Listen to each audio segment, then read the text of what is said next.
به نام خدا. راویان اخبار و ناقلان آثار و طوطیان شکر شیرین گفتار چنین حکایت می‌کنند که در زمانهای قدیم امیری بود به نام تیمور لنگ. حالا چرا بهش میگفتن تیمور لنگ؟ امیر تیمور گورکانی یه پاش تو جنگ تیر خورده بود و به همین خاطر وقت راه رفتن میلنگید. برای همین بهش امیر تیمور لنگ میگفتن. روزی از روزها امیر تیمور با لشکر خودش وارد شهر ملا نصرالدین شد. بزرگان و اشراف شهر برای اینکه خودشون رو تو چشم و دل امیر تیمور جا بدن هدیه‌های آماده کردن و یکی یکی به دیدن او رفتن. ملا نصرالدین با اینکه از بزرگان شهر به حساب نمیومد اما تصمیم گرفت تا هدیه‌ای برای امیر تیمور ببره. شاید به این وسیله میتونست خودی نشون بده.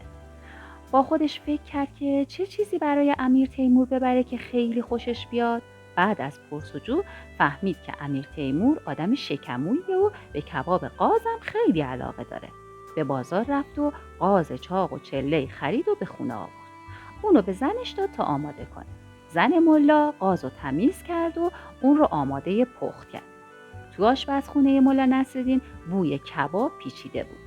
ملا و زنش که سالهای سال بود کباب نخورده بودن، حالا با دیدن قاز چاق و چله‌ای که روی آتیش میپخت و هر لحظه رنگ و بوی بهتری میگرفت بی‌طاقت‌تر میشدن. اونا هی به قاز در حال کباب شدن نگاه میکردن و هی آب دهنشون رو قورت میدادن. عاقبت اتفاقی که نباید بیفته افتاد. ملا و زنش یه پای قاز رو از بیخ ران کندن و نوش جون کردن. ملا نصرالدین اون شب با خوشحالی قاز یک پا رو داخل ظرفی گذاشت و خدمت امیر تیمور لنگ برد. امیر که خیلی کباب قاز دوست داشت خواست قاز رو بخوره که چشمش به قاز یک پا افتاد. در یه لحظه فکر کرد که ملا نصرالدین قصد داره پای لنگ اونو مسخره کنه. برای همین بود که با عصبانیت فریاد کشید: چرا این قاز یک پا دارد؟ پس پای دیگرش کجاست؟ ملا که عصبانیت امیر رو دید ترسید و با لکنت زبان گفت: ای امیر بزرگوار، تمامی قازهای شهر ما فقط یک پا دارند. امیر که عصبانی تر از قبل شده بود گفت: خیال میکنی میتوانی من را با این حرف گول بزنی؟ ملا با نگرانی بیشتر از قبل جواب داد: خدا نیاورد آن روز را که من بخواهم کسی مثل شما را گول بزنم. اگر حرف مرا قبول ندارید می توانید نگاهی به قازهای اطراف استخر همین باغ بیاندازید.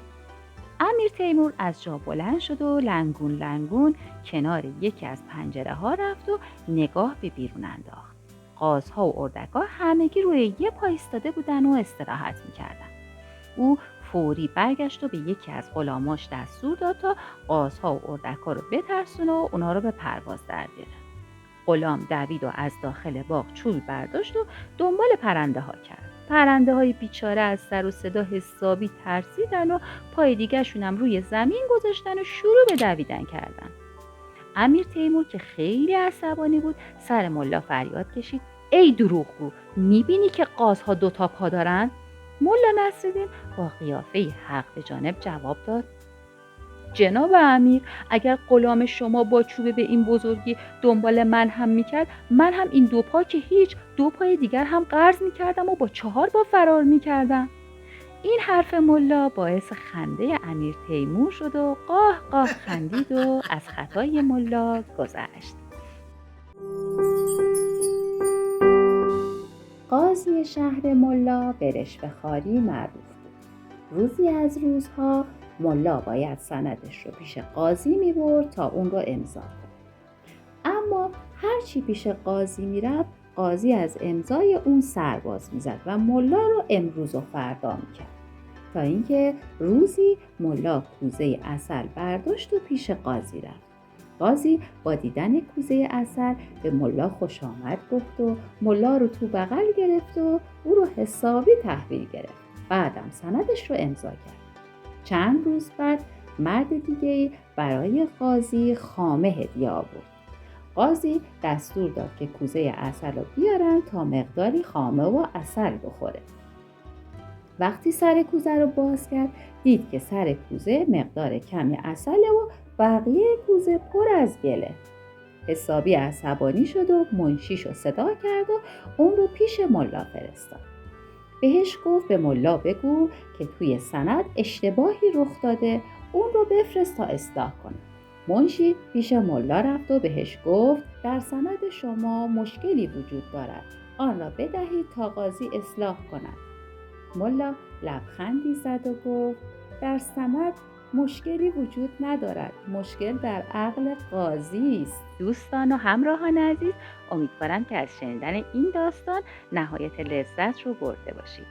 اگه داستان‌های کوتاه دوست دارید حتما شورت ویدیوهامون رو هم نگاه کنید. دلتون شاد و لبتون خندون.